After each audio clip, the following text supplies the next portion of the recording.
Don't dare fret, sweetheart.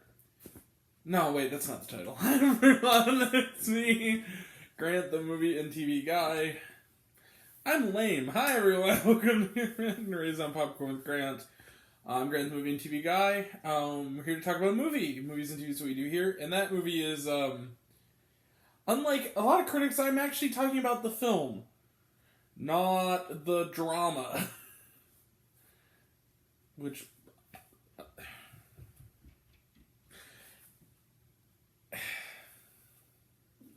sometimes I really don't understand people. Hi everyone. Anyway, it's me, Grant, the movie and TV guy. Welcome to Raise Up with Grant. And today we're talking about a movie and TV is what we do here. You guys know what it is by now.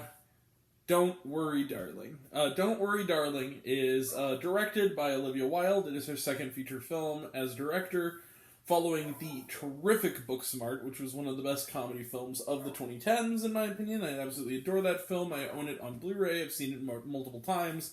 It's gained a lot of circulation in my house. I love that film. And now she's back with her highly anticipated and much negative pressed follow-up, Don't Worry, Darling. So what's the film about? Well, Florence Pugh plays Alice Chambers. She is a housewife living with her husband Jack, played by Harry Styles. They are living in the idyllic town of Victory, which is home to the Victory Project. Now, what is the Victory Project? Well, that's the question. What we do know is it's run by the shadowy and sinister Frank, played by Chris Pine, with assist from his wife, Sherry, played by the always terrific and gorgeous Gemma Chan. And the days and nights seem to be roughly the same. Alice wakes up next to her adoring husband. She makes him breakfast, welcomes him with a drink at the door, and cunnilingus on the kitchen table. Yeah, they boink a lot. The neighbors have started to notice. Among them is the seemingly nice but possibly a little bit corrupted Bunny, played by the director, Olivia Wilde, as well as other housewives, among them Kate Berlant, as well as her friend, played by Kiki Lane, who has suffered a trauma and basically sets the plot in motion. She begins to talk about feeling uneasy about their situation, which is starting to disturb Alice. And as she goes deeper, she begins to discover that maybe things in Victory aren't as idyllic as they seem in this sort of Stepfordy community. Can she escape and discover the secret of Victory, or will she literally die trying? Let the escape begin. So, Don't Worry, Darling is, I had to be kind of vague there. Don't Worry, Darling is kind of an interesting beast, because it's one of those movies that had a really terrific teaser trailer and theatrical trailer. It kind of was pumped up a lot. I've been kind of keeping my eye on it since it was announced because I loved Booksmart. And then it went to Venice, and apparently the Venice Film Festival, and that's sort of the same thing that's going to come with Blonde next week, is it seems to just be... a few people have championed it, but for the most part, it seems like, much like Blonde, it seems like it's pretty reviled by most critics. They don't really like it. Unlike Blonde, which I think they think is offensive, they just think it's this film is just a failure of potential. And I kind of don't get why, because, I'm going to be real with you. I kind of dug Don't Worry, Darling. I really did. I kind of enjoyed it. Now, do I think that it's as good as Booksmart? Fuck no. Do I think that it's on one of the best movies of the year? No. And it could have been. And it wasn't. But that being said, maybe it was the benefit of low expectations. Maybe it was the fact that I went in on it knowing that everyone on planet Earth was disliking it and kind of going in ready to see what people really didn't like about it, and maybe it could have been an ambitious failure. And pretty early on, I was kind of like, well, I'm actually kind of intrigued by this. Now, there is a twist. It turns out she's right. That's all I'll say, is that things aren't as they seem in Victory.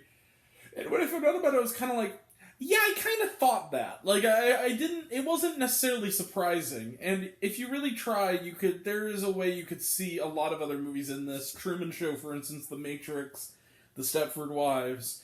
There's a lot of that. And it's not as good as those films. But the thing is that for what is basically a sort of stew of sort of bits and pieces of things... It works. I genuinely was invested in Alice's struggle. I think a lot of that has to do with Florence Pugh. And believe it or not, one point of contention that says brings the movie down for a lot of people is Harry Styles. I thought he was perfectly fine. I didn't think he was bad in this at all. I actually thought Chris Pine was terrific in this. And I didn't expect much from his role in the trailer. But he's downright sinister in this movie as Frank, as we begin to kind of peel back and see more of who he is. And I kind of dug this movie. I don't hate me, but I enjoyed Don't Worry Darling. It's shot by Matthew Libatique, who has done Requiem for a Dream. He shot that, and you can kind of tell that there's a little bit of an homage to that, too. There's a lot of close-ups on eyes and irises. A creepy running motif that is like a hallucination of black and white, sort of permanently smiley dancers. And I really liked the visual look of the film. I liked the performances, and for just sort of it's not an Oscar buzz movie, but for a little low key psychological thriller with a maybe higher than it can reach ambition. I like Don't Worry Darling. So that's not enough to give it the full salute or even to go pretty far, but I would walk 2 blocks to see it. I really would. And I'm gonna give Don't Worry Darling 4 out of 5 stars. I really like the film. I don't quite get the venom.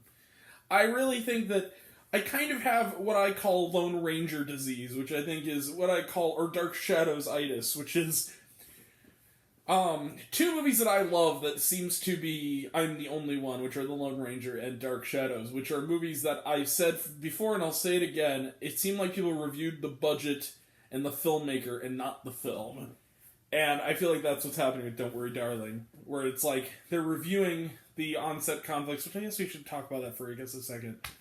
Yeah, apparently Shia LaBeouf started this whole shitstorm because he was going to play the Harry Styles role, and he didn't do well with Florence Pugh, and Olivia Wilde kind of turned on Florence Pugh and took Shia LaBeouf's side, but fired him anyway, and then called her Miss Flo in kind of in a mean-spirited way, and then she was uncomfortable with the fact that she was still married to Jason Sudeikis and she was dating Harry Styles, and Florence Pugh didn't like that, and Florence Pugh didn't attend the premieres because she was off shooting Dune Part 2, but many people believe it's because she doesn't want to support Olivia Wilde, and then you got the shot that seems to appear to be Harry Styles spitting on Chris Pine and him sort of rolling his eyes at him.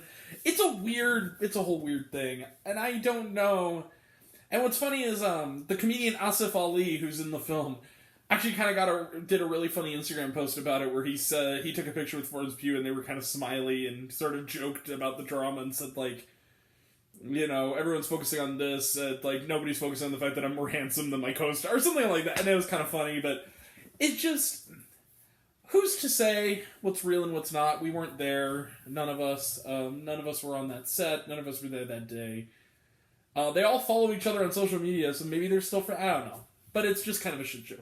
But regardless, I'm focused on the movie, and the movie I enjoyed. So, 4 out of 5 stars for Don't Worry Darling. Let's close the book on it there.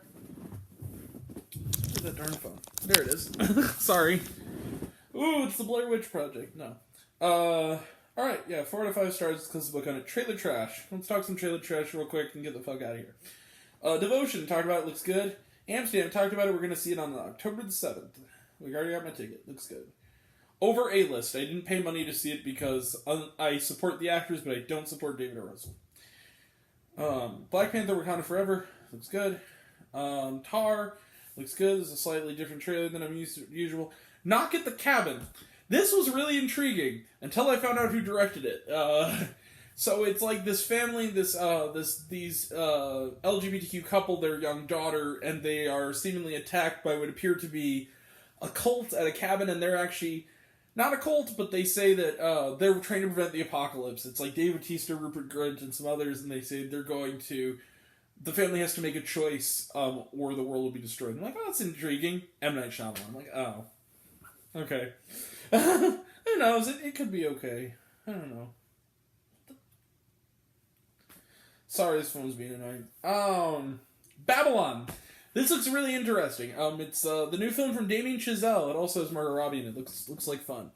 Pray for the Devil looks stupid, but I might go see it with my buddy Austin. I'm gonna see it for the channel, but I ain't gonna see it with him. Shazam. Hey, Austin. Shazam, Fury of the Gods. Looks good, although they moved the date, so I don't know why it still says it's coming out in December. And then Black Adam. This is a newer trailer. Looks like fun. And was there shawarma? Yes. There was like a scene during the credits of dancing. That's all I'll say. Alright. It was kind of hypnotic and weird. Alright. We will be back tomorrow for a retro review of Avatar, with lots of reviews coming up on the horizon this weekend for On the Come Up and A Jazzman's Blues. We'll also have reviews next week, a packed week of reviews, almost every day next week. Starting on Tuesday with reviews of A Love Song and The Munsters. Wednesday we'll have a review of the highly controversial and NC-17 rated Blonde, directed by Andrew Dominic. We'll also have reviews Thursday for Smile. Friday we'll have back-to-back reviews of The Good House as well as Bros. Saturday we will have a review of the Bollywood film Vikram Vada. I believe that's how you pronounce it. And then next weekend we will also have reviews of Hocus Pocus 2 and The Greatest Beer Run Ever. And Terrifier 2, Amsterdam, and Lyle Lyle Crocodile, and more to come. That'll all be next time, and until next time, I'm Grant, the movie and TV guy. I see it all. I'm happy to share it with you. I love you all. I appreciate you all. I love you all, class dismissed. I love you 3000. Be kind to one another. If you like this video, give it a like if you want to. Give it a subscribe if you want to. Give it the bell. I don't know what it does. That's supposed to do. Or so I've been told. Leave a comment, even if it's, hey Grant, I like waffles. It really helps out. And we are 3 subscribers away from 200. Let's get to that goal, guys. You guys have been helping me out. I cannot thank you enough. If you want to find me elsewhere, reviews, this and other fun stuff, you can check me out on letterboxd.com at Raisin Popcorn with Grant. Facebook, Raisin Popcorn with Grant. You can also find what I'm watching on TV that's ongoing, including Star Wars Andor. On Serialized, I am all one word, all lowercase, Raisin on Popcorn. You can also check out my podcast, Raisin Popcorn with Grant, the podcast, on Spotify and Anchor. Some of you already have, but even if you haven't, take care of yourself, take care of your mental health. It's incredibly important. And I want to know down below, what did you think of Don't Worry, Darling? Did you like the movie? Did you hate the movie? Think my opinion's good? Think I'm full of shit? You probably will think I'm full of shit, but okay. Yeah. Comment below, let me know. And until we meet again, we're all Raisin Popcorn. Make my mouth extra butter. Catch you guys next time. Take care.